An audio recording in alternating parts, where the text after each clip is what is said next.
Vietnam in focus.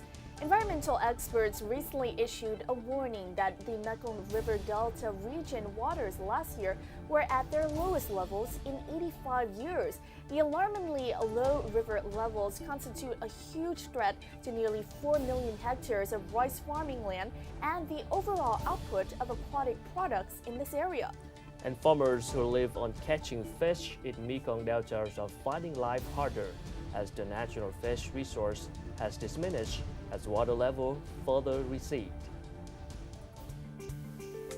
A report from the Research Institute for Climate Change of Can Tho University indicated the high water level among some sections of the Mekong River in An Giang province was below 2.5 meters, even during the 2010 flooding season. These levels are the lowest recorded in the last 85 years. The Mekong has one of the top 10 water flows in the world. Originating in China, it runs through 5 countries: Myanmar, Thailand, Laos, Cambodia, and Vietnam. 60% of water volume in the Mekong Delta comes from upstream flow. Many experts suggest that the receding situation is being exacerbated by upstream hydroelectric dams. Water shortages will have a major impact on the millions of hectares of farming land in the Mekong Delta. According to periodic measurements at the Chau Doc Post in An Giang province, water levels have kept receding for the past 10 years. This has led to water shortages and the degradation of productive land due to salinity.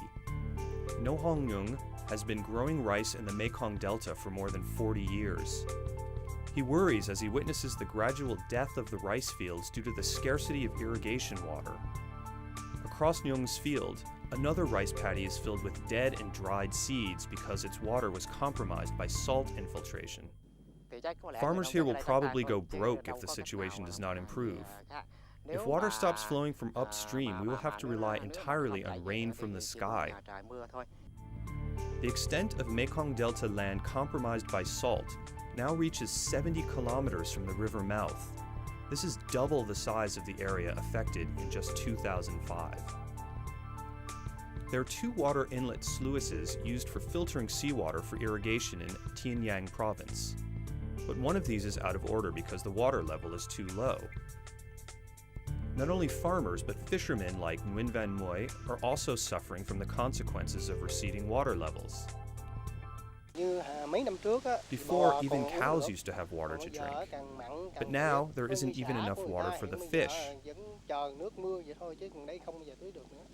Research provided by Can Tho University shows that there is a direct correlation between the output of aquatic products and Mekong Delta's water levels.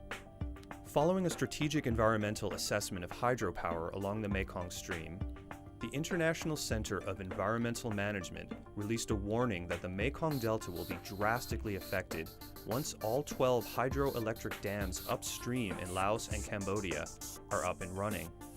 The damage will include a severe decrease of alluvium from 165 million tons to only 42 million tons produced a year. It will lead to a loss of about 440,000 tons of fish, equivalent to a loss of $500 million to $1 billion in sales revenue per year. Once the Mekong River runs out, the damage will be beyond imagination, warns Dr. Vu Ngoc Long, director of the Institute of Tropical Biology. Vietnam is at a disadvantage compared with other countries because it is located downstream. It is the last country the Mekong River runs through. If dams keep on being built in China, Myanmar, Thailand, and Laos, water will stop flowing to the Mekong Delta. There will no longer be a place called the Mekong Delta. The 33rd meeting of the Mekong River Commission took place in late March 2011 in Cambodia. The meeting aimed at raising the questions of whether or not to allow the construction of dams in Laos. However, no official statement was released by the members of the MRC, and the meeting was once again postponed until further notice.